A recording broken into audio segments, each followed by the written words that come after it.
Good morning. Welcome to Truman Change's Taking Action, Driving, Implementing Change at Pace.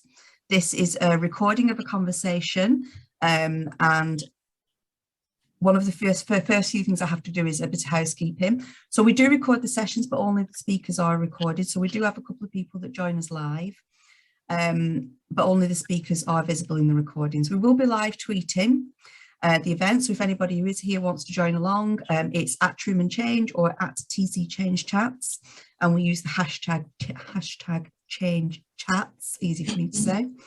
In terms of the events, what we've been doing these since the start of the pandemic, really, as a way to record and collaborate on local government learning in particular.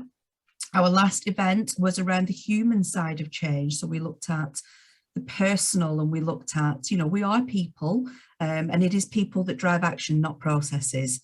I went to a speech earlier in the week, an event earlier where Joanne Roney, Chief Exec of Manchester City Council, she said one of the greatest things she's discovered is that the council is not the town hall, it is the people. So we've discussed the human side of change. I thought that was quite a good reflection.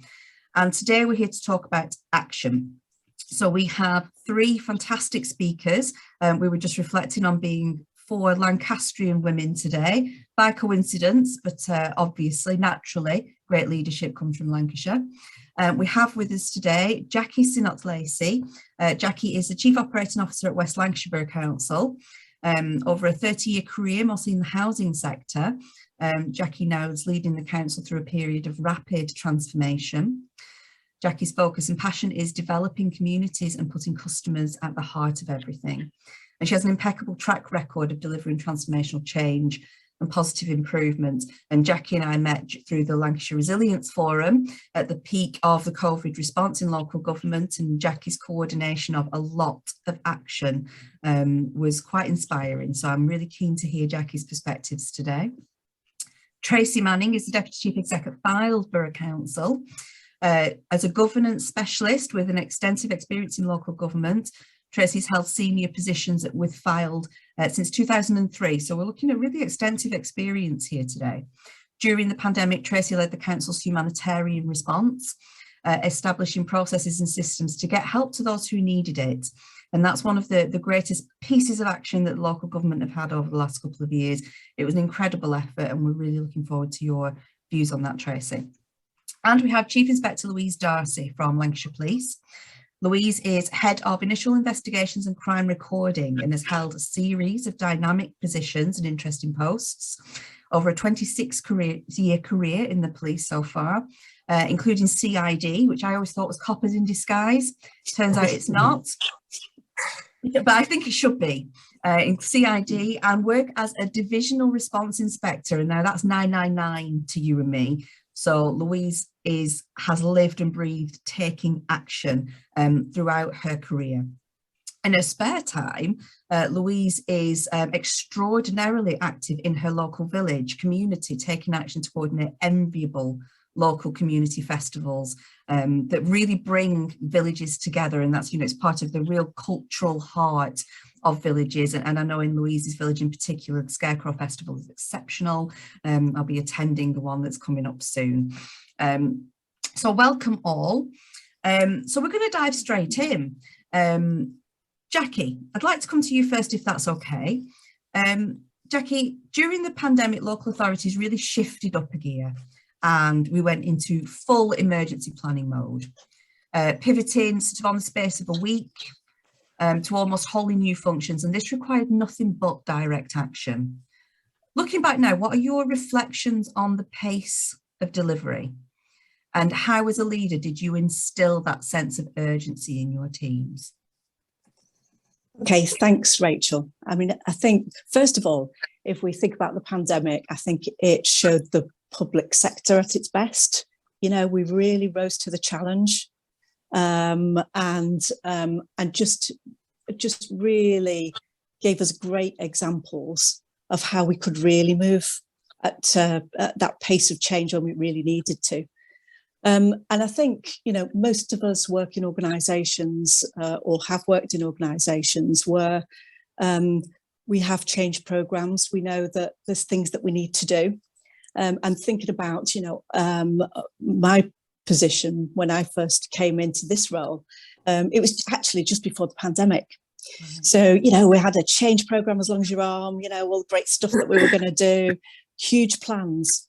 And when I think back to that, we had quite a lot of resistance in our own organisation about, there was always reasons why we couldn't do stuff. Whether it was we couldn't do stuff because we were regulated in a certain way, we couldn't do stuff because, finance thought we couldn't, or because we're part of a service industry, or because we're part of the public sector. No, there's reasons why we can't do it. And then came the pandemic, and that sort of changed everything, didn't it? So, we all had to really respond quickly. And we all had to learn new things. We all had to work virtually or work at home or operate services from working at home. And because of all that, we had to, and we did it because we had to do it. And so I think that gave us all that sort of muscle around flexibility and creativity and innovation that we didn't think that we had, or, it was almost a bit in the hard category, and we had long programs of change. That going through that process of COVID and all that it brought actually demonstrated that we could do it. We could change it quickly at pace when we needed to, and we could learn new things. We could move people about the organisations. We could work with partners, at a moment's notice. Tomorrow we're going to deliver and move on, something quite significant that we've never dealt with before. So that gave us that vision and purpose that we all created. We all galvanised our organisations very quickly. We've probably communicated with our organisations quicker than we've ever done, and in different ways, and gathering people together because we had to. But when you think about it, why do people come together, and why do people do it? It was because we galvanised those hearts and minds, because it was the right thing to do, wasn't it? We all wanted to do the right thing. So I think as a leader that helped move us on as organisations. And I know, speaking to lots of colleagues, that they've had similar experiences, but it was also about that leaving it up to people to come up with ideas about how we could do stuff, instead of being quite constrained and directive about, and coming up with lots of bureaucracy as to why we needed to do things.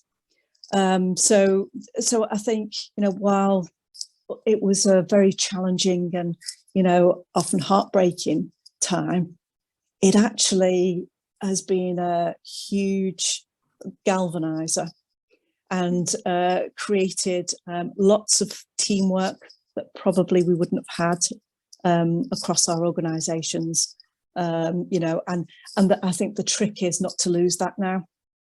That we use that to drive forward all the ambitions that we've had and all those fantastic relationships that we created, and continue to create change for the better good and have that real impact on our communities. And I think it's also the issue about, we've allowed people to be creative in the way that they operate. We don't need to be very specific, but people need to know what we're trying to achieve. And I think, if we can give people clarity in terms of what it is that we're trying to achieve, actually, we don't need to know the detail of how they get there. It might not be the same way that I might have done it or my colleagues might have done it. But if people, are given that ability to control and create those outcomes, and that's what we concentrate on instead of, the presenteeism and, the process. That's the way that we can really, I think, drive this what we've learned forward, you know, to really make an impact in the longer term. Yeah, I completely agree. One of my favourite anecdotes is in the 60s, when they were the Americans in particular were trying to put a man on the moon. Somebody asked a janitor, as they called them over there, what are you doing? He said, I'm putting a man on the moon. He said, you're mopping floors. He said, no, I'm putting a man on the moon. Mm-hmm. You know, wherever you are in that process, no matter what your contribution, it's a fantastic example of having that common purpose and clarity of vision right throughout, that you can, to get to the point where somebody mopping floors is putting a man on the moon. What do we think is driving that clarity and focus now? You know, there are what's the new pandemic, but you know, how do we move away from that clarity and purpose of the shared urgency of the pandemic into not business as usual, and we're left with deep inequalities and health issues?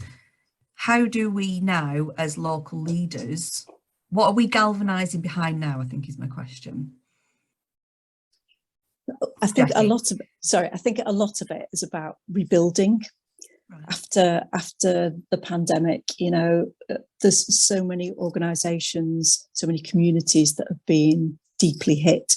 And actually, probably, you know, when we think about the pandemic, what it did do was make it much more visual about things like inequalities. So things that we already knew were issues and, you know, were on our to-do list, and things that we wanted to address were all there. You know, we wanted to give, you know, more support to businesses and new startups, and, you know, create innovation and growth in our areas. But all those things were sort of compartmentalized. And now, you know, that vision about, you know, coming out of COVID, rebuilding, and creating that passion. You know, there's an awful lot of people that have been significantly, you know, had life-changing issues over the last couple of years. And I think that's also led people to stand back and think and reassess their lives. Yeah. You know, you can see that in a lot of people. So, you know, I think the public sector has got a lot to offer in terms of driving that agenda forward. So that's my thoughts. No, I completely agree, and it's great that local government in particular is getting the credit it finally deserves after decades of being sort of in and within these communities as a real national spotlight on local delivery. Thank you so much, Jacqui. Tracy, my next question is kind of to you, but anybody can chip in. We used a lot of emergency powers throughout the pandemic. I remember myself writing quite a number of urgent actions to be signed off, and sort of urgent decision statutes and retrospective formal approvals, you know, sort of not necessarily asking for forgiveness rather than permission, but sort of going through that governance process in a slightly different way. That can't really continue, can it, in terms of the way we've used those powers? But what going forward, what can we learn from the way that governance shifted during the pandemic to give permission for the creativity that Jacqui talks about, in your experience as you know, a governance specialist for local government? Yeah, thanks, Rachel. I think it's very sort of interesting in terms of my role in the pandemic, because I've got a background of sort of governance, which is kind of like keeping the score, if you like, of where we are organisationally. But then I also had the role of leading on the humanitarian response. And as Jacqui has said, you know, we were doing things, you know, the next day, you know, having to deliver very, very quickly, you know, big programmes of change and deliver at an absolute pace.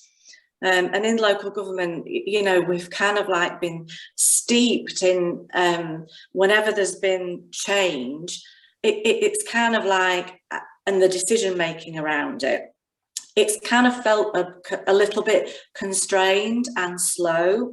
You know, and we often get hung up on, you know, purpose and strategy and engagement. And there's a kind of like, more often than not, before you even get to kind of making a decision, there's a lot of kind of that's gone on to reach that point. And as you say, we didn't have that in the pandemic. We had to sort of like move very quickly. And from Fylde's perspective, we used a lot of emergency powers and reporting retrospectively.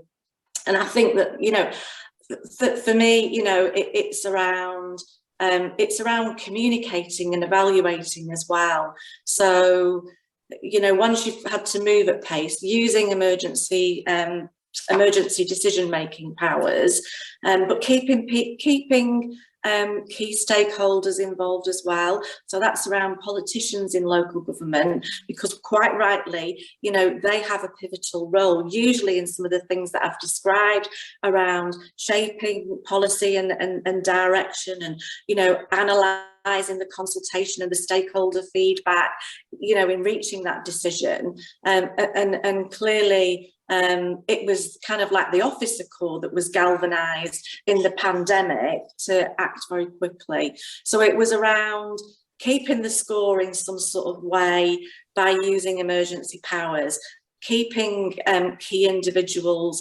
informed of what was going on through different means, whether, you know, it was kind of like quick emails or phoning people up, but, you know, documenting it, because that's really key, because you know, you need that kind of like documentation trail to set the record of what actually happened, because we'll all get audited post pandemic, and, you know, with the pace of change of some of the initiatives like the business grant schemes, you know, giving out millions and millions of pounds, it is still important that you've got an audit trail and, you know, things are recorded.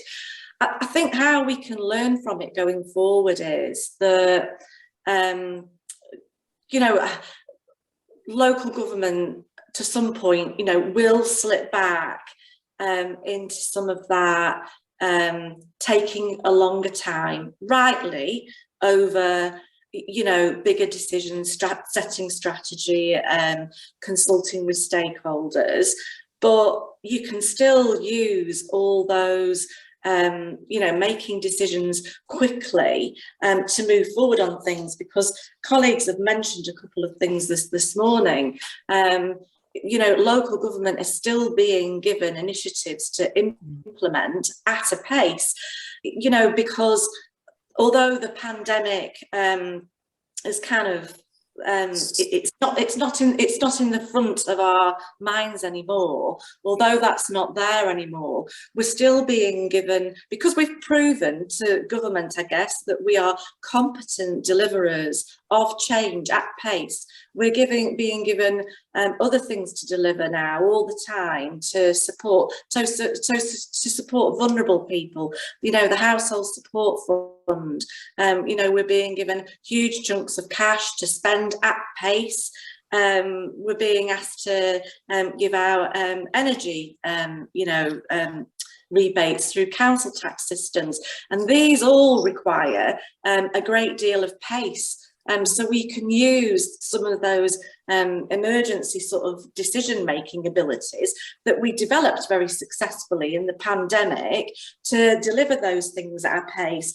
And you know, what I don't particularly want to see us going back to is being, you know, constrained by long periods and agonising over how we go about implementing change. We've demonstrated that we can deal with it really, really quickly.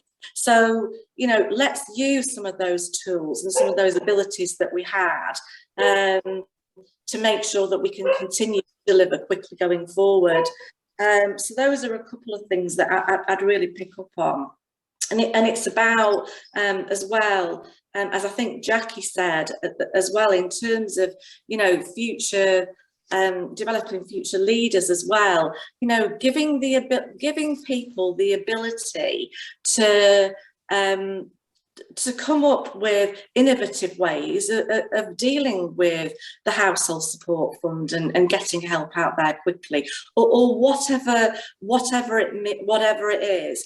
And if people, you know, if mistakes are learned, happen along the way, you know, that's not a bad thing. You know, we can only learn from mistakes. And so I think it's giving the people freedom to innovate as well, and to make decisions, but to have some sort of understanding that there does need to be some sort of scorecard there. You do need to account for what you're doing in some way, but it doesn't have to be in the huge laborious way that we've done it in local government in the past, you know, page-long reports, you know, agonising over every detail. It doesn't have to be that. It can be more concise. So, you know, a few sort of like observations from me there.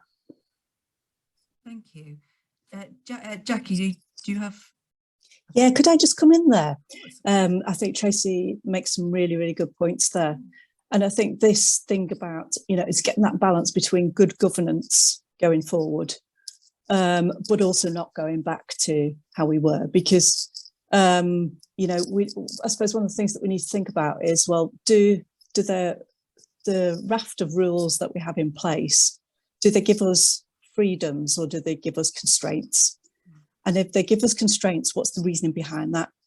You know, so there'll be, you know, I think particularly local government is at its best in terms of the raft of protections that we put in place. And that's quite right, because obviously we've got reputations to consider of organisations and also the public purse.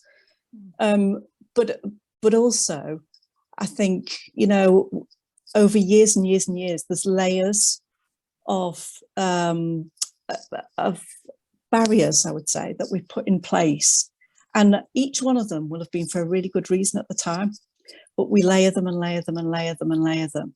And then what that creates is it doesn't encourage creativity, because actually people think, well, I've got to go through, you know, 10 different forms that I need to complete, and it goes all around the world, and then it takes forever. That stifles that innovation and creativity. So how do we get that balance between making sure that we've still got that good governance on the key decisions that we need to make, but also allowing people to go on and deliver the stuff, you know, the rules that maybe don't matter, that have been put in for some historical reason, you know, 20 years ago, and nobody quite knows why we do it now, but, you know, we just continue because it's part of our rules. And it's that questioning about why we do things, you know, that we need to continue, I think, going forward. And, you know, obviously it's linked to risk, isn't it? You know, so, you know, so for example, you know, you know, what process do we go through to, you know, for somebody to procure, I don't know, half a dozen pencils, whatever, you know, do we have the same rules in place that, you know, to make some significant decision? And I think quite often that's blurred. And I think the rules probably get tighter and more complex the further down the organisation you go. You know, so the further up you go, you get much more freedom in some ways. So, you know, but everybody who works for the organisation, you know, and we saw that throughout the pandemic, you know, people, you know, delivered fantastic stuff, come out with great ideas, you know, being trusted to deliver on what we've set them out to do. And they've delivered them, you know, amazingly. So, you know, I think we really need to be careful about what we put back in place, and that we don't just slide back into that position where we do what we've always done, because I think that we'll lose as a result of that. You know, and it comes back to this thing about, you know, if people understand why they're doing things, that helps them in terms of that decision making. And I also think that there's lots of people in our organisations that, you know, that are very good, but they're used to not making the decisions because we've taken that decision-making power away from them. about, and it's not, you know, it's not the significant where we're going to invest X amount of money. It's, you know, it's decisions about how they operate their service for our communities, and they know their services and could make that difference. So I think we need to be really careful about what we do but put back in place, because it will be very easy just to go back to the way that we were and kick it out to the long grass. So, but you know, we need to be able to have people that can step up and really take our services forward, and we'll only do that if we allow them some control, you know, over their areas of work and how they can make a difference and influence.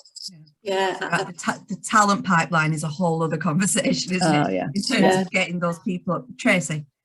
All I was going to say, I mean, I absolutely agree. I mean, my kind of like observation of sort of like local government is that it's almost, you know, to some extent, it has been steeped in inertia to some point. And, you know, and I often kind of think that I've thought over the years, you know, am I in the right kind of role? But I think I absolutely am, because I'm the holder of the council's constitution, which I inherited after coming from a partnership sort of background. And it, you know, it's this huge, you know, weighty tomb, you know, full of rules and procedures that kind of almost kind of like encourage that inertia, because there's layers upon layers, and that stifles creativity, because people think, well, there's all these things that I have to kind of jump through to kind of like get, you know, my good idea out there. And I often sort of do sort of like ponder and sort of like sit back and sort of think, well, you know, who came up with these rules in the first place, you know, and you know, yes, the rules are there, but can we have a creative interpretation of them, you know, to get things done? You know, we don't have to go through all this kind of like necessarily all this sort of like laborious sort of like decision making. So I think that you do need to keep the score in some sort of way, but I do not think it needs to be in the way that it's been in the past. And the pandemic, thankfully, has really underlined that for me, because we've demonstrated that actually we have done things, and we have done them really quickly. And yes, sometimes things could have been done perhaps a little bit better than they were, but we've done things quickly, we've done things at a pace. We haven't, you know, recorded things in triplicate and agonised them over 7 months, you know. And has the sky fallen in? No, you know, it's absolutely not. You know, have we helped the people that we needed to help very quickly? You know, yes, we absolutely have. So I absolutely, you know, wholeheartedly agree with all those sentiments that have been said already. Thank you. Oh, absolutely. Louise, I'm going to come to you, because I'm so conscious that you've been waiting so patiently whilst we've been, because I could talk about local government governance all day. You know, the sort of, I've lost count of the number of times we've had to write the Local Government Act 1972 as amended. You know, it's become like the Weasley's house in Harry Potter, and nobody quite knows how we got to this position. And I think I'd like to take the discussion in the direction of, do we think there's a call for reform? You know, should we as a sector be lobbying for some sort of reform to learn from this, and to say, you know, we can use our structure flexibly. Can we simplify the rules? Can we build the Weasleys a new house? I think that would be brilliant. But what I want to do is go back to what we've been saying about sort of the empowerment of our staff and the creativity that these rules have enabled and stifled. To ask Louise, now Louise, you come from as much a public sector authority as any of us, but with an entirely different focus. And we've had this is a window into your world of emergency planning and taking action and keeping people safe, and almost becoming the, you know, another emergency service at one point. What I'm interested in your perspective is, as somebody who deals with frontline 999 staff, how do you create the right culture and environment for your team so that they're empowered to take action? Well, I suppose with the police, we are a reactive, we deal with crisis all the time. So it was probably for us an easier transition when COVID occurred. But I did feel really proud at first that it was kind of like nobody wanted to get COVID and go off sick, because we have to still deliver a service. And everybody just seemed to it was a feeling of, right, we're all in this together. Let's keep everybody safe. Let's get on with it. You talked about communication from the top. They had daily meetings around COVID, and the message was updated every day on our internal systems that we've got around guidance for officers, and obviously what are sanctions that we could give to the public were ever changing as well, which, to be honest, was quite frustrating, because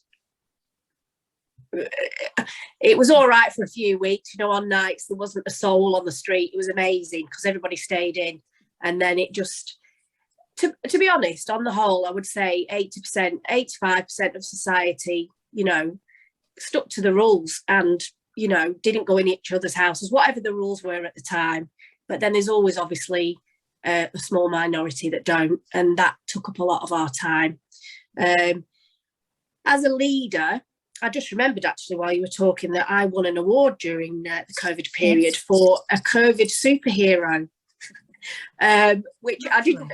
I obviously got this little certificate and a voucher and whatever, and it was around people that they felt during the pandemic had really either, like you say, come up with new ideas of working, or just for me, it was that I kept my team upbeat. At one point, we had 10 staff that went off. It was horrendous. It was like, where are we going to get these people from and stuff? Because obviously, like, with COVID, one gets it and then they all get it. But we did manage. We always get staff from somewhere to keep doing it. So I think it's about ensuring that your staff have the message. For us, it's a little bit different because we have to provide that service. I'm not saying you don't, but a lot of your staff probably worked from home and stuff, didn't they? Where we have to turn up to work. We have to go into those houses and roll around with people when we maybe don't want to, because we don't want to take COVID home to our families. But that's the job we do. So it's just about keeping us safe, reassuring the staff. For instance, when we went to sudden deaths, we had to be fully kitted up before we went into the address to safeguard staff, etc. I think a lot of good has come out of it around community as well. I think a lot, personally for me where I live, but I could see it within the country, that it really pulled communities together where maybe somebody hadn't known the neighbour before, but actually they were keeping an eye out for them and stuff like that. So I can't really say for definite, but I thought crime would go through the roof. But I don't actually feel that it did. I think there was peaks and troughs, but I think a lot of people were frightened, so they weren't really going out. We still had obviously crime reported, but I thought it was just going to be pandemonium, like looting and all sorts of stuff like that, and it wasn't. But it was tough. But I think it's just about making sure that your staff have got that message. And if in the police, we're quite good about putting in suggestions from any level to say, actually, I don't think you did that very well. And we have it's called the Buzz. It's like a forum where anyone can type something. And it's a bit of a moan sometimes, but sometimes things come out of it that are good, that people haven't thought about, and they take it on board. So they are very good at that, at listening to everyone. And obviously around decision making and empowering people, they've got to go out every day and make a decision, haven't they? The PCs, anybody. They're governed by the fact that they've got body cams, a lot of them. So that's evidential. They've obviously got to put it into an evidential format. Everything is recorded because we get a call for service. It's on a log. Anything we do is updated on that. So I hope I've answered it really. I think it's, you know, like good leadership. We've all had good supervision, not so great supervision. And I think if you've got good sergeants, good inspectors, good leadership, that can really make the difference with your team. I think in particularly in such like literally like a rank and file organisation, that empowering people through that structure and having those mechanisms for them to suggest action and to be empowered to have that voice is incredible. And I do think that's something that, you know, different organisations do it differently, and we can absolutely learn from it. Louise, as a leader dealing with the real sort of, I mean, we've had a window now into this sort of this, as we described, this heartbreaking situation of action and dealing with life and death situations. As a leader, how do you sort of deal with that fight or flight or freeze instinct in yourself, you know, because that really hampers action, doesn't it? Or it takes us off in the wrong direction. How do you make proportional decisions in a situation that could be on the surface completely chaotic? I suppose it's who you are as a person, but also we get extra training, don't we? We've got a radio to ask for backup. We've got a baton and cuffs. We've got parva, CS spray. Sorry, not parva. Some officers have tasers, so a lot of the time it could be a physical confrontation, but it's about how you communicate with people. You can't see me because I'm sat down, but I'm actually quite petite. I'm only 5'2", but honestly, in my 26-year service, I've been able to talk most people down in a situation. And just going back to the previous point, in my 26-year service, how from when I joined, I would never as a PC go and speak to an inspector or a chief inspector and say, I don't think that's right. You used to stand up when they walked in the room. It was quite kind of, you know, so times have really changed, that your doors open at any kind of level, really, senior leadership up to ACPO. You can actually have that honest conversation with them. As long as you've got maybe a suggestion and it's not just a moan, you know. So sorry, and then going back to your other point, I had a new officer start my team recently who we were chatting about things, and I said to her, if you're driving, because a lot of officers patrol on their own, and I said, if you're driving around and you come across an incident where there's a number of people fighting on the street, I don't want you to run into that. I want you to assess it and ask for help. You know, I don't want you to ever feel that you have to run into that situation. Some people will be comfortable with that, but you've always got to think of your own safety as well. I think that's something, Jacqui, go ahead. Yeah, I was just going to come in terms of that, you know, how do we continue to lead people through what are very pressured times? And you can't see that, you know, the things that keep emerging, that's not going to go away anytime soon, is it? So there's something about us being, you know, developing our personal resilience. And, you know, Louise got that in buckets, hasn't she? The type of role that she does.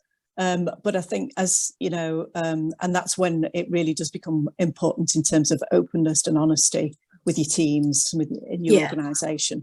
And so, you know, you can see that the changes that she's highlighted there in terms of that cultural change that's happened. But I also think in terms of that resilience, I think throughout the pandemic and going forward, the importance of, you know, your core team in your leadership becomes so important.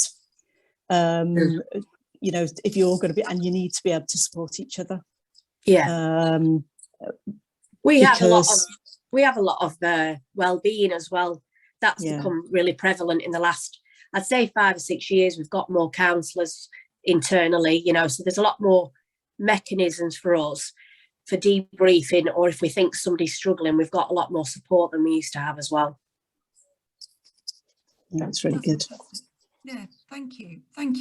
In terms of, you know, looking forward, and Tracy touched on it earlier, what we're seeing now in local government in particular, and public, in the public sector, is a bit of a shift in the dynamic of how things are done. So we're getting a lot of short notice, no notice, grant funding coming our way, delivery of For example, the council tax rebate around the energy crisis, with the UK Shared Prosperity Fund, we've got Levelling Up, we've got towns funds, we've got opportunity areas, we've got all of it. It feels like any day another initiative could be announced. Jacqui, coming to you first, how are we sort of reorganising our mindsets to deal with the unexpected? You know, it was previously we had emergency planning, pandemic flu was probably on page 8, and we didn't, you know, we refreshed it every year and we looked away. We're not in an emergency planning situation now, but we are having to be a lot more reactive. How are you dealing with this as an authority in terms of how are you shifting your resources around to deal with that, the action that needs to be taken? Okay, so we've needed to look at our vision and our objectives, and part of that is about supporting local communities and businesses. So it's meant that we've needed to realign some of those resources, but also the ability to be flexible. So, you know, when you think about the pandemic, we had people moved about from one bit of the organisation to the other who'd never even, you know, maybe somebody, a frontline officer who'd never dealt with finance or business grants, you know, pulled into a team with a bunch of people that they've never met before, might have heard of.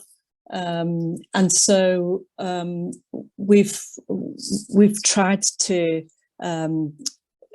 engender in people the fact that, you know, we need to be nimble, we need to be flexible, we need to change the way that we work. So we've introduced new ways of working, particularly for office-based staff as well. So, you know, like everyone else, you know, we've moved to hybrid working, but also it then enables us then to move people where we have pressure points. So, you know, and also thinking about people's skill sets. I mean, we're thinking this year in terms of our appraisals, well, actually, what do people need to be equipped with going forward to enable them to be able to react quite quickly? And some of that is about putting systems in place to make sure that we've got the right people with the right skills, but where we haven't, been able to quickly draw in resources from elsewhere. You know, and so, you know, we talked before about governance. We need to make sure that we still got right procurement rules that are being followed, but are there slicker ways that we can do that, and make sure that we're thinking ahead and planning. And I think, you know, I think in the current climate, we need to be thinking all the time about what's coming down the line, what's the likely to come down the line, and how are we going to be able to move people across. And I think we need to, you know, be able to realign our priorities quite quickly, whereas that probably would have taken time, you know, previously. We recognise that, you know, there's only so much people can do. So, you know, it's important that throughout the organisation we enable people to reprioritise to make things happen, because the last thing any of us want to be doing is, you know, either handing money back to government because we haven't performed, or, you know, that our communities lose out as a result of us not being that nimble and flexible in the way that we operate. So we've changed lots of the roles. We've made lots more roles generic. So our JDs are much more generic than probably they previously were. But, you know, it's all about mindsets as well. You know, and it's tricky, you know, we haven't got that nailed at all, but, you know, it's those regular conversations with people and updating the workforce as well. And I think so it's not just about what we're going to do in our plans, but it's also how we do it. That's really important. You know, and I think you know, we probably learned something through the pandemic in terms of our communications. You know, historically, I suppose we'd done lots of, you know, top tier, like waterfall effect, you know, coming down the organisation, and, you know, a few weeks later somebody else on the front line would hear something, but wouldn't, you know, it's almost a bit like Chinese whispers. And it, you know, that while that might not have worked then, it probably certainly doesn't work now, I don't think, where you have got that cross section of different people, you know, either out in the field or working from home or working remotely or in different ways and different times. So, you know, that's meant that we also need to be more planned with that interaction with different teams as well. So, you know, if you think about, you know, delivering something that is thrown at us quite quickly, you know, we need to be able to pull in the right resources from across the organisation at very short notice and be able to move people around. And also then to have, we've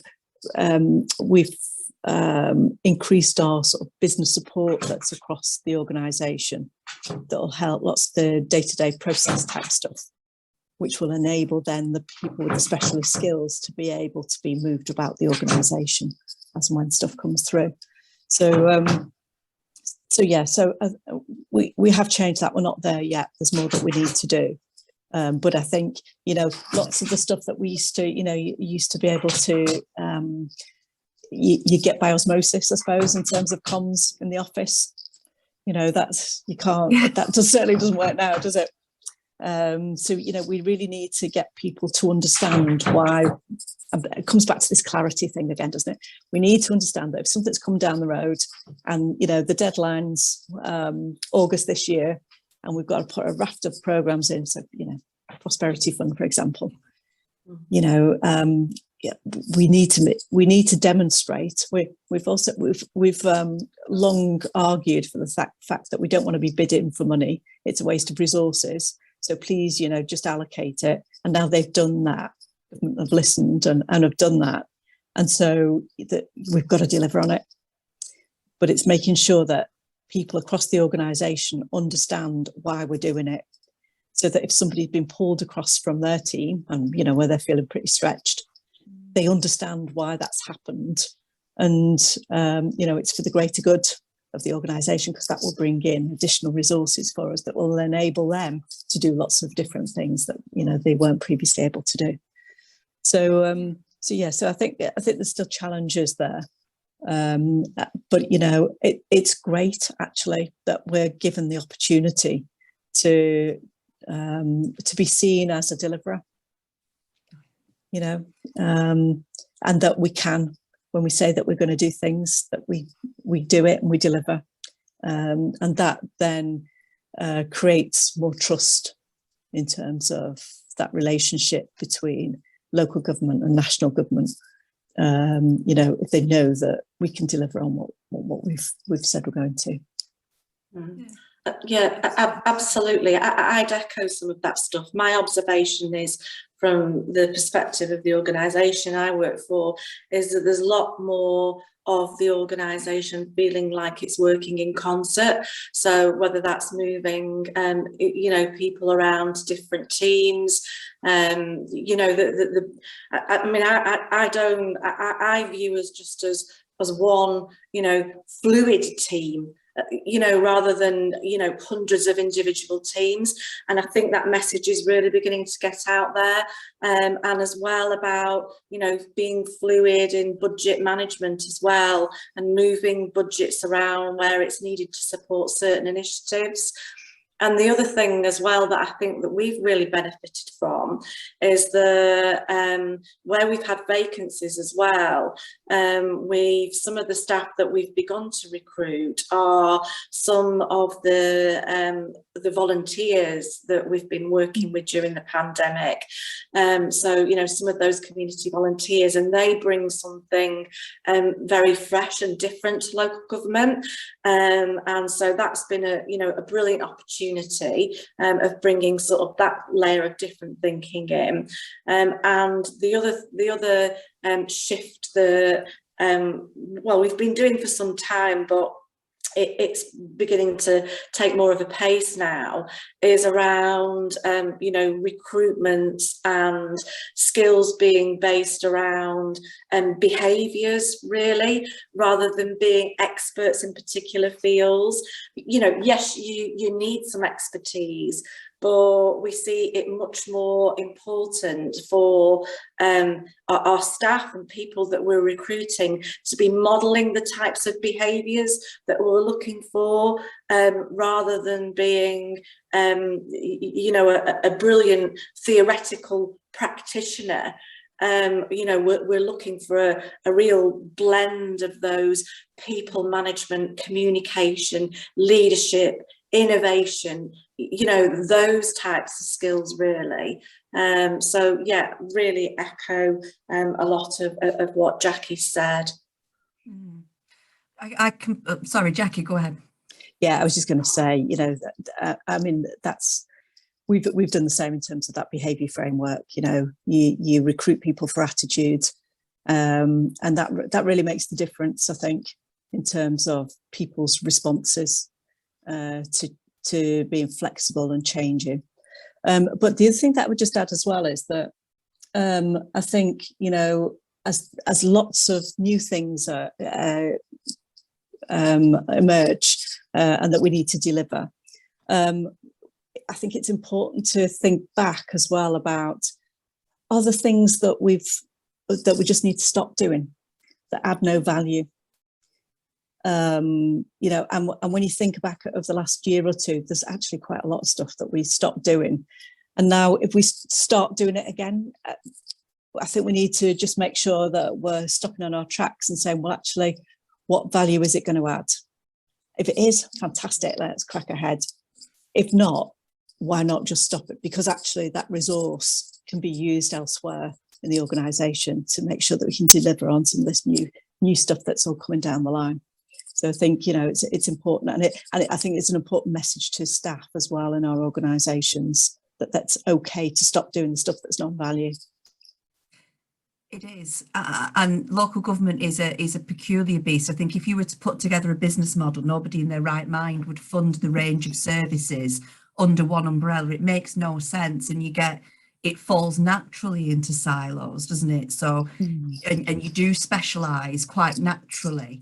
But now we're talking about a shift away from that side, not a silo mentality, because you do still need that specialism, but towards those generic skills, and perhaps centralising recruitment, centralising behaviours, and making us a lot more flexible as organisations. But that doesn't happen overnight, does it? And in local government, you're either in it for 6 months or 40 years, and there's no in between. You either you love it or you hate it, and you're in it for life, or you can't cut it. So how do we then sort of, as organisations leading our local communities, how do we demonstrate that, you know, action-based local government is a new dynamic, it's a new thing? How are we attracting new talent based on our ability to deliver? Are we public enough about what we do? Tracy, I'm going to pick on you just because I can.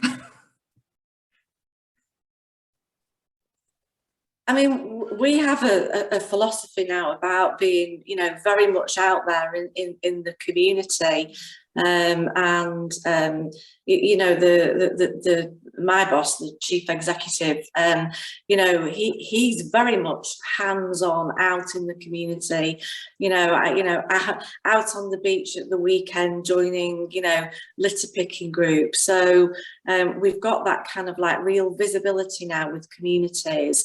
And we've got because we're inundated with people as well during the pandemic, because we're a coastline area, so we're seeing sort of like more and more people come into the area as well, which means that we're really busy. So in terms of that sort of connecting with communities as well, we're getting staff out there as ambassadors as well, just kind of like being out there, being visible for residents and visitors, you know, and walking around and, you know, making that connection between us here, you know, at the town hall and the local community. Because I think it's been quite that's been quite fragmented in the past, because you've had your office-based folk, and then you've had your operational teams, and because we have connected much more with communities and volunteer groups and and we've given out grants to voluntary organisations, we've had the ability to get closer to them. So we're doing a lot more now, close work with them. So that's one sort of distinct change that we're making in terms of that better connection with our communities and voluntary groups. I don't know whether that's answered your question. I can't quite off with it. Jacqui, I think, wants to come in, but then I'm going to come to Louise on the community angle, I think. Oh, yeah. Yes. So I think we have made inroads in terms of, being able to deliver stuff, but I think we just need to put it in context of, we've probably been seen for a long time, many years, as not delivering, very slow, everything's evolutionary, not revolutionary. And also during this, even during the last couple of years, people's expectations have gone up. So while we might have improved, people's expectations have gone up all the more. So I think we need to do more in terms of building our reputation on delivery and doing, if we say we're going to do something, we do it. And if we make mistakes, which we all do, we quickly respond to that and put things right. Because we're in that grace period, aren't we, where people are still think we've done a good job. We need to make sure that we continue to deliver on that, and not waste that opportunity, I think. You're absolutely right. As particularly at the lower tier level, we suffer from visibility. Up until the energy crisis, your council tax was quite often the second largest bill a household had, and the weight of expectation that brings can be incredible, and the community expectation, because we have stepped up a gear, is now greater. But it's a fantastic opportunity to ride that crest of a wave and continue to be this new organisation that our communities need. Leading on to communities, Louise, slightly different angle. You are a community organiser, activist. Barack Obama started off as a community organiser. I think you're on the great path. In terms of bringing people together in your community, have you noticed a difference in terms of people taking action into their own hands as a result of the pandemic? Are they more or less reliant on authorities like their local council? I think during the pandemic, people were a little bit like, right, okay, there's no point calling them, let's sort it out ourselves. If there was like fly tipping, because I live in a bit of a rural area, or we used to go and do litter picks and things like that. You've got to all do your bit for where you live, haven't you, I suppose, really. But that's difficult because some areas don't feel like that, do they? Some areas don't pull together and do that. I'm not sure if that community feeling's still there as much, because everybody is busy with life again and just carrying on. But I think I don't really know if I know a lot what the council do up here, but I'm a little bit of the mindset that I wouldn't walk past some litter on the floor. I'd pick it up where everyone else just moans and says, oh, the bin's overflowing. Well, I've taken a black bin bag out before to the park that we helped to get upgraded, and I've picked up the litter and bagged it up. Rather than just whinge and see it there, I'll go and do it. So maybe that's just me. I think that really is the best example of in the smallest of scales, but you sort of generalise it into taking action into your own hands, pick it up yourself.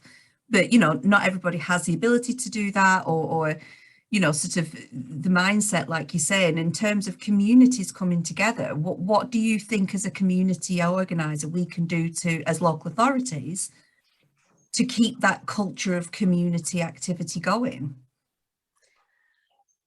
I'm not sure, really. I mean, recently I come under Burnley Council. They've obviously had some money for the Jubilee weekend, which I did apply for and didn't for a minute think I would get anything. And I got £300 for the community group that I run, which obviously we're going to put something on over the Jubilee weekend. I don't know really if they get the message out that well. I got told about that through somebody, but otherwise I think I would have missed it. And just recently I found out through our local councillor at a parish council meeting that there's also a fund that they have access to every year that you can apply for. But I've been running this community group for about 6 years now, and that's the first time I've heard of that. Right. So I think it is maybe about getting your message out more. So we have like a Facebook group for the area I live. So somebody will whinge about the potholes or something, and then somebody will put a link on and go, oh, report here kind of thing. Because rather than just having a moan about it, take action, like you say, and report it, and then generally it does get sorted out. So we need to consider sort of arming our community groups with information that they can use to take action. That might be a great learning sort of point to take away. Do you use social media and things like that, or not? Yeah. Local authorities, yeah, we do, yeah. Yeah, I suppose yeah, and maybe what I sign up to, maybe I've not got my one on my Facebook page then or something, I don't know. No, I think it's a poison chalice, is social media for local government. They're the lovers or the haters. Oh yeah, yeah.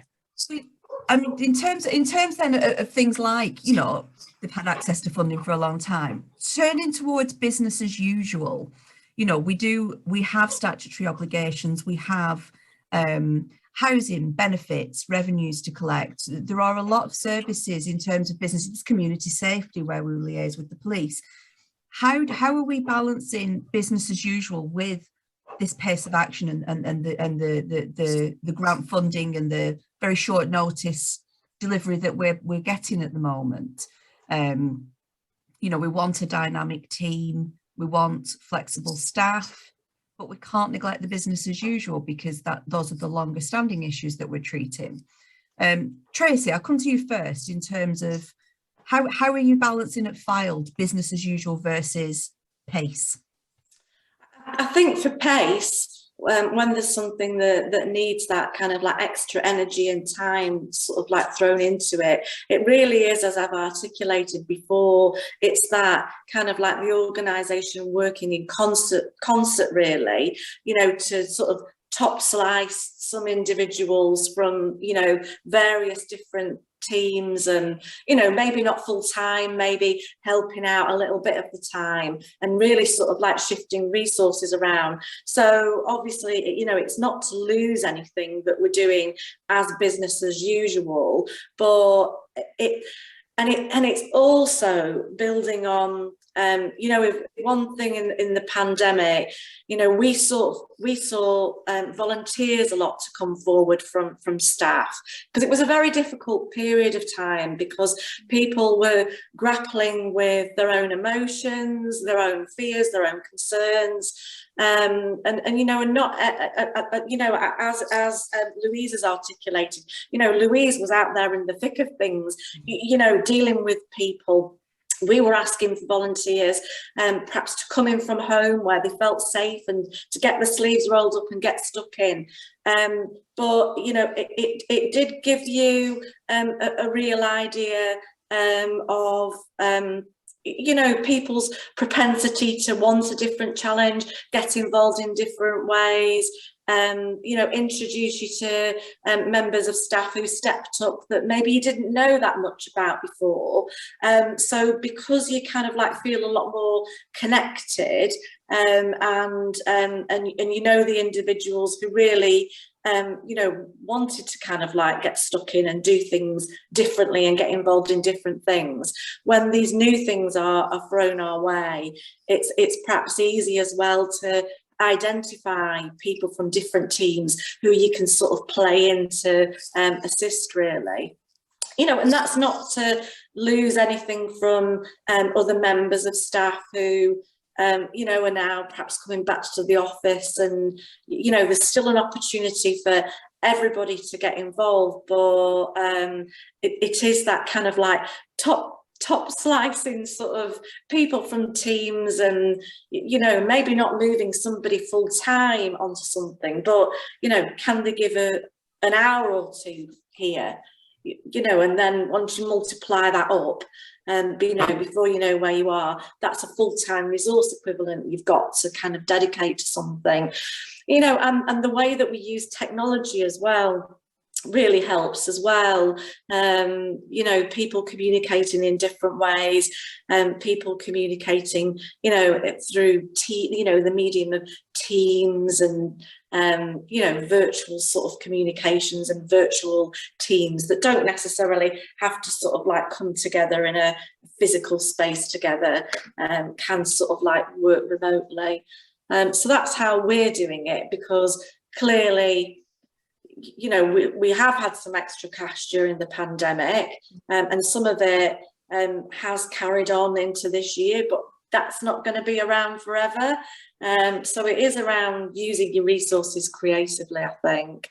But you can only do that if you've got kind of like people who want to be participants, not people who are kind of like feeling prisoners.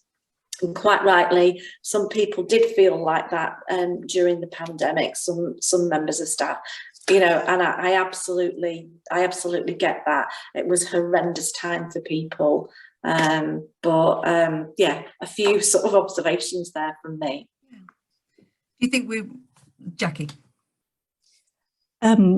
Thanks, Rachel. What I was going to say was, I mean, the question was about how do we balance business as usual and all the new stuff. The challenge that I would put back to us is, this is business as usual now in our new world. So I think, you know, we need to be reinventing ourselves. So we need to keep rechecking ourselves in terms of what our capacity is, you know, and making sure we've got the right people in the right places. You know, so we've done some things like we've realigned sort of our inward investment skills, and so we're just recruited now to bolster that up, so that, you know, we've got a team that are at the ready to be able to, we've got a set of skills, and we've got some of that in the organisation, but it was pepper potted about, so we're bringing that together. So we've done that very recently. But, you know, I think we just need to be rechecking as well. I mean, one of the other things that we've done, as I'm sure lots of organisations have done, is doing that skills audit. So, you know, we knew people's technical abilities in work, but actually we didn't always know, you know, that somebody had fab governance skills because they were, you know, a school governor or they've been on boards or whatever. And we found all sorts of different talents that people had that, you know, they were actually keen to use, and so that's helped us give people opportunities as well. And I think, you know, in the current climate, I mean, you touched, Rachel, on terms about, you know, that the environment, the skill environment out there at the moment, actually trying to recruit people. So we've got to be able to, you know, offer ourselves as organisations that are, you know, they're out there at the front, leading from the front in terms of new exciting stuff that's really making an impact on our communities, so that, you know, people buy into that and they want to come and work for us.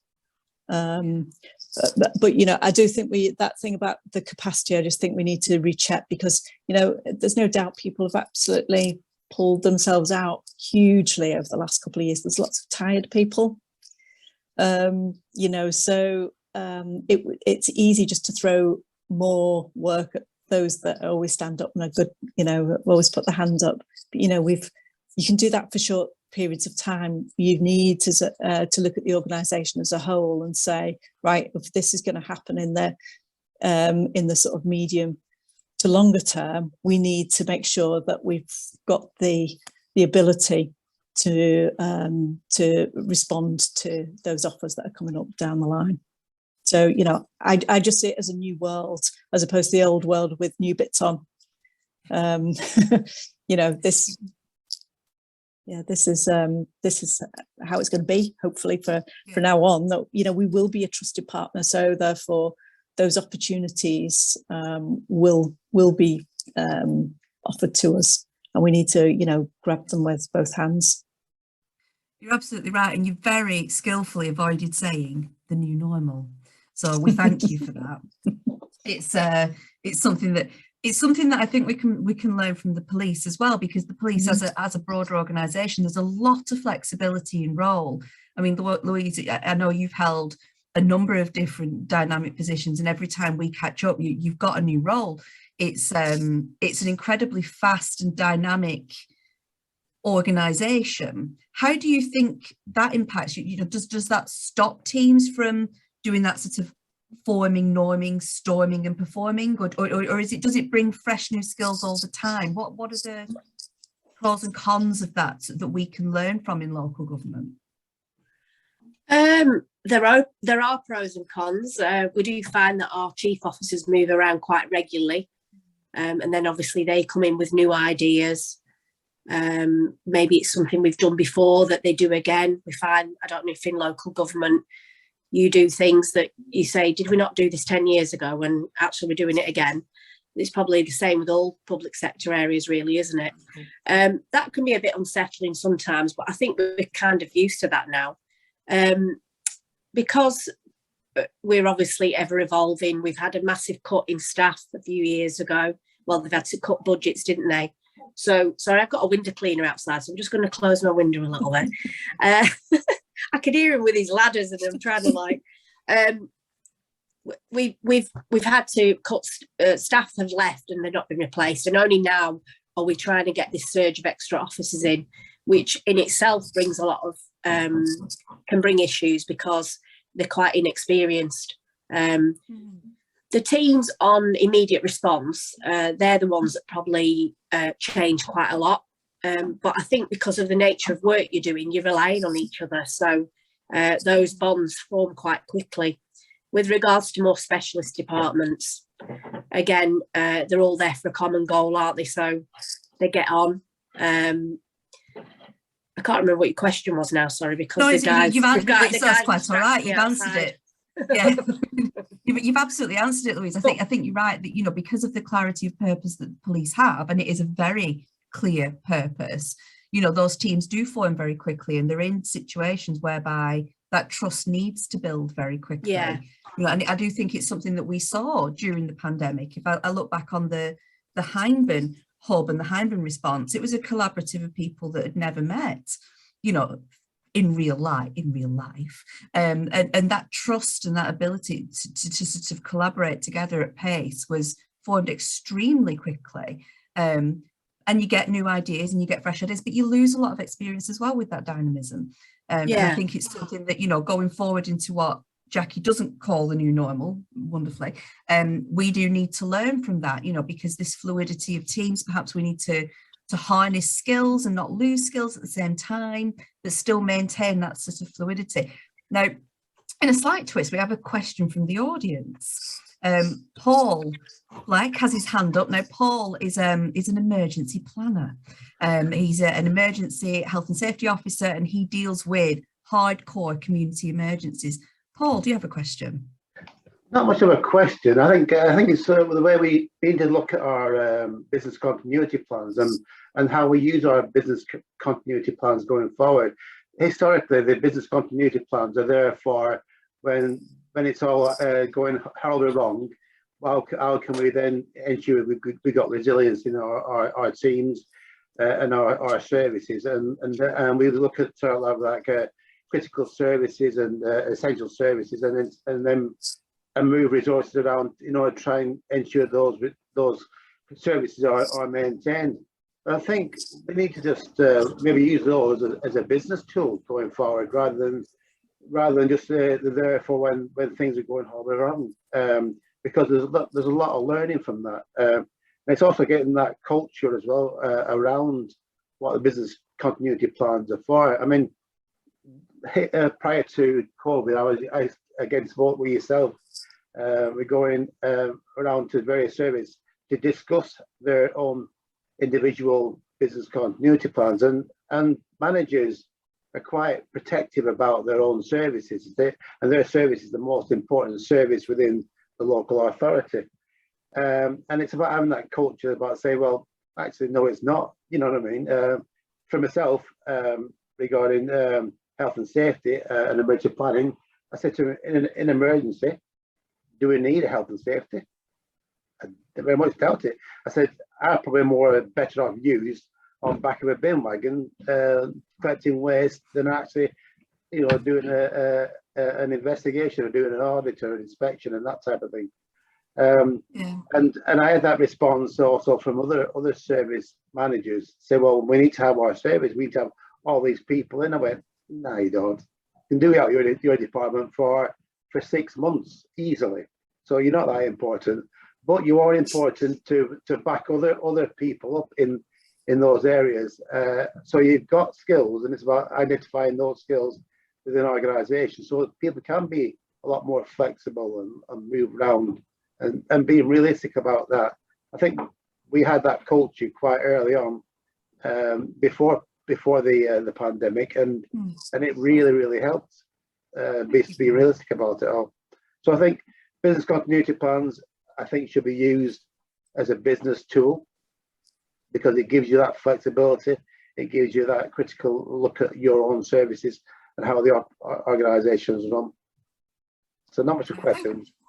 No. Thank you, Paul. And you're absolutely right. You know, emergency planning suddenly has sort of the need for it and the reputation of it has gone right up because we are in that state of constantly preparing to take action.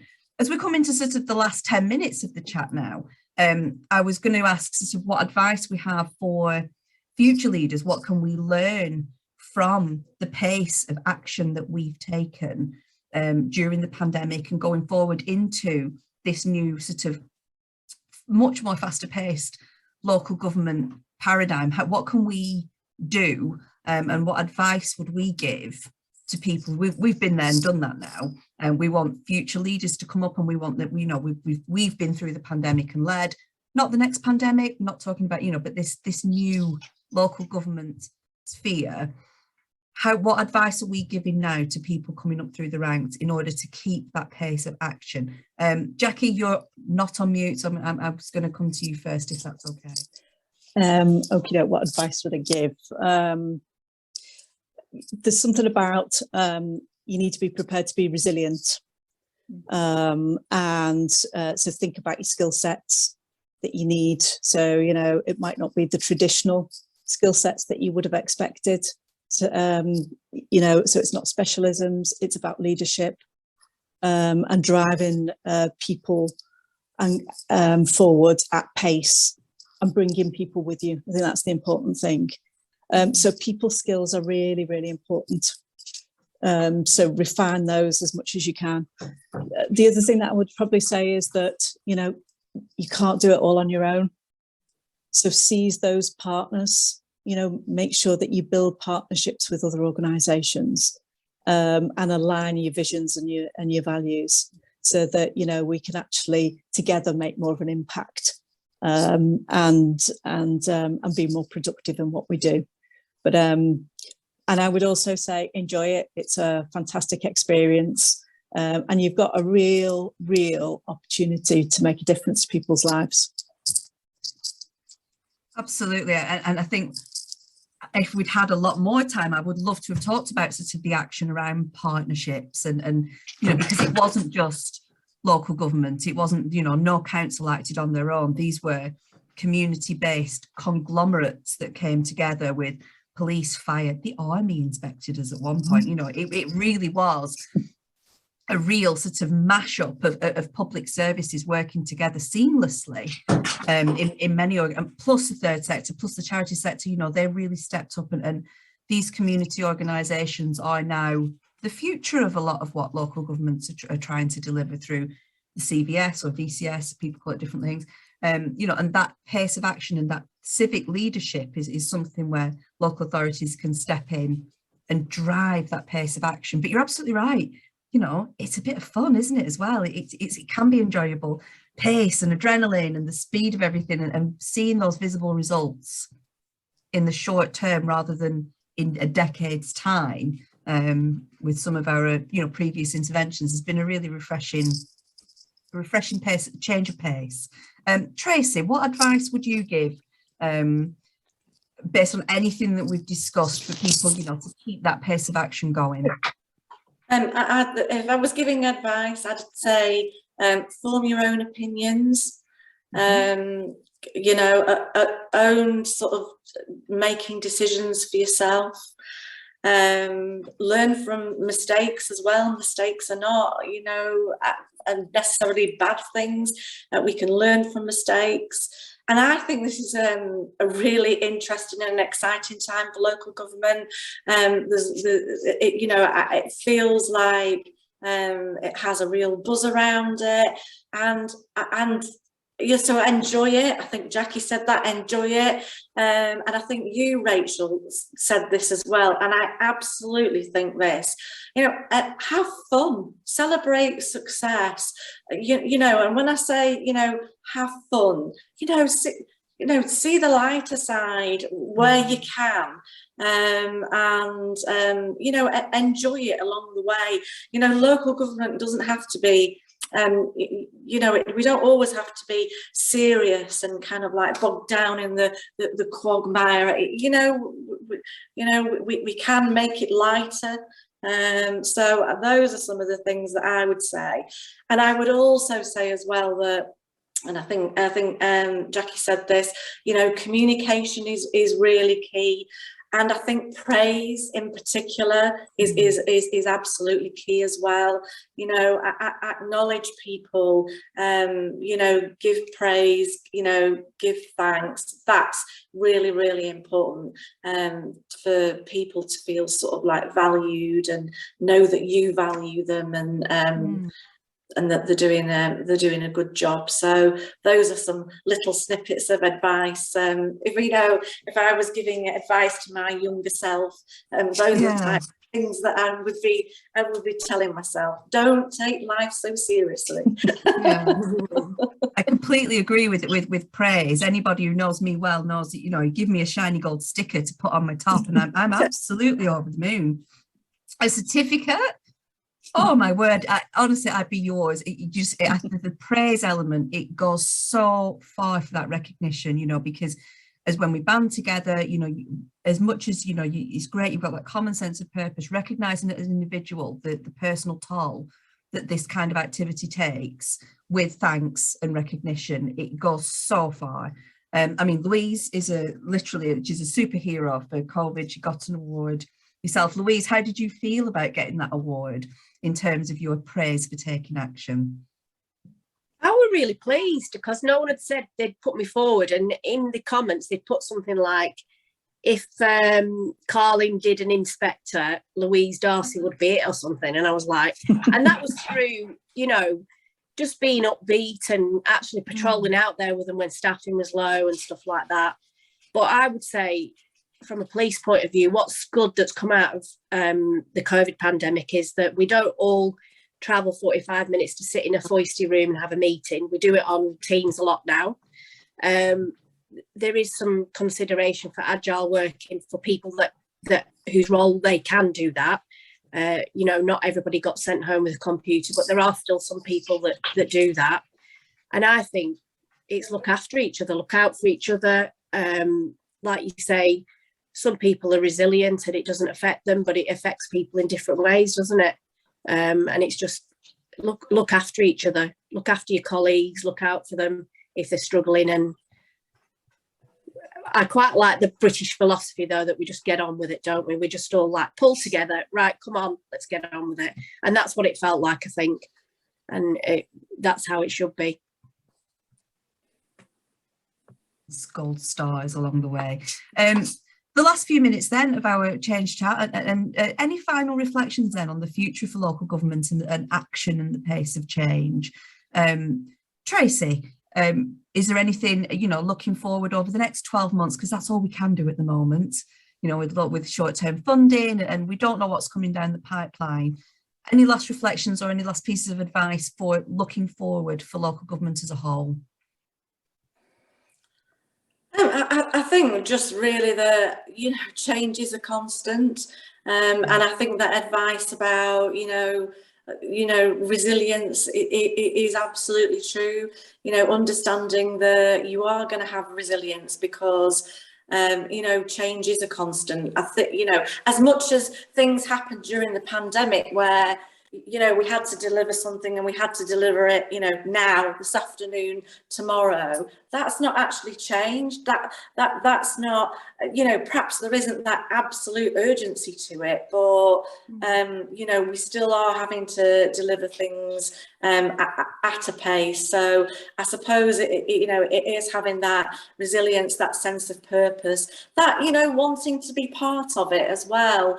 And I think that, you know, people had did a lot of re-evaluation during the pandemic, and, you know, some people have decided that, you know, perhaps they want to go in a different direction, you know, local government isn't for them, private sector isn't for them, you know, for whatever it is.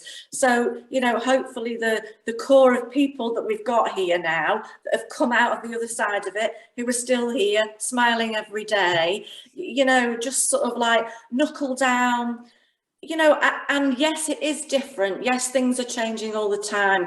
Yes, invariably, things will be thrown at us in the next 12 months. Some of them have been explained this morning. Something will probably happen next week where something new will happen. Enjoy it. Enjoy the pace of change. Enjoy the opportunity that it presents you, and enjoy the ability, you know, to widen your knowledge base, you know, widen your skill base, the ability to be creative, which, you know, if you'd have turned the clock back 5 years ago and said, you work in local government and you've got the opportunity to be creative, really, how many people have that opportunity? So, you know, galvanize, you know, all this opportunity that's coming our way. You know, the people that want to be here, you know, be here, grab hold of its coattails, and let's take off. It's a rallying cry, Tracy. I love it. Louise, have you got any last pieces of advice for local government? And you know, we're entering this new dawn of fast-paced action and you know, really being creative and taking matters into our own hands. You've been doing this for decades in the police. Have you got any last piece of advice for us? Well, you've obviously done it at a faster pace in the last 2 years, so carry on doing it. Like you've all said from the beginning, what's the point of going back to how you did it before when you can see that, you know, you can do it, you can produce quicker than maybe what you did before. So maybe that 1972 Act that you talked about does need to be looked at. Yeah, I'll sign your petition. Yeah, Tracy would definitely agree, I think, because you know, in terms of governance, sticking as amended on the end of everything, because you know it's been amended at some point. But thank you so much. Have we just lost Jacqui? She's disappeared from my screen, or is that just my screen? No, she has disappeared, I think. Okay. Yes. Okay. Well. Okay, assuming technical issues, you know, that we roll with the punches, and that's part of it, I guess. Now, Jacqui, you're back. Just connecting to audio. Oh, we were just about to come to you, so you've come back just in time. Jacqui, any last reflections for local government going forward into our new dawn of taking action? Oh, you're on mute. Can you hear me now? Okay, so I would say continue to look forward, be clear, be really focused, continue to be creative, and continue to be flexible, continue to be innovative, but most of all, deliver, because that's what it's all about, making sure that we deliver for our communities. You're absolutely right. So in the last 2 minutes, it comes to me to draw everything to a close. I want to thank Jacqui, Tracy and Louise for your contributions this morning. It's been, I could talk all day, and I'm glad that there's a timer on it, because there's so much I want to talk about local government. And thank you so much for your time. Thank you so much for your contribution, as the wealth of experience that we've had around the table this morning has been exceptional. And I'm extremely proud that we've flown the flag for 4 Lancashire women this morning. Really, you know, sort of taking the public sector, not just local government, we've taken the whole, and, you know, I think we should band together and reform some governance. Perhaps this could be the start of a new committee. So thank you so much. It's been fantastic. As we said at the beginning, this session is recorded. Our speakers only are recorded. and it will be shared by email in our newsletter. It appears on our YouTube channel and social media, and we do get a lot of playback. So we like to think of this as a recording of a future podcast type scenario for other people to listen into. So if you're listening in the future, thank you. This has been an enjoyable experience for us, and I hope you've enjoyed listening to us as well. Our next event is in June and is open for registration. It's about perseverance. I know we've touched on it a little today in terms of resilience, but how do we persevere? What skills do we need as leaders? What skills do we need our teams to have? How do we persevere through constant change? How do we lead change well? We have a great free tool. It's called our Change Readiness tool. It takes 5 minutes. It's on our website. It's 12 questions. And it takes just a few yes or no questions, and it gives you a really good understanding of your change readiness at the moment. And obviously, Truman Change are a fantastic organisation, not just to work for, but to work with as well. And we're open to making friends and having conversations. So do the Change Readiness tool. You get a report straight to your inbox, and it's free. And we hope to see you at our next Change Chat in June around perseverance. Thank you so much, everybody, for this morning. Have a great Friday and have a great weekend.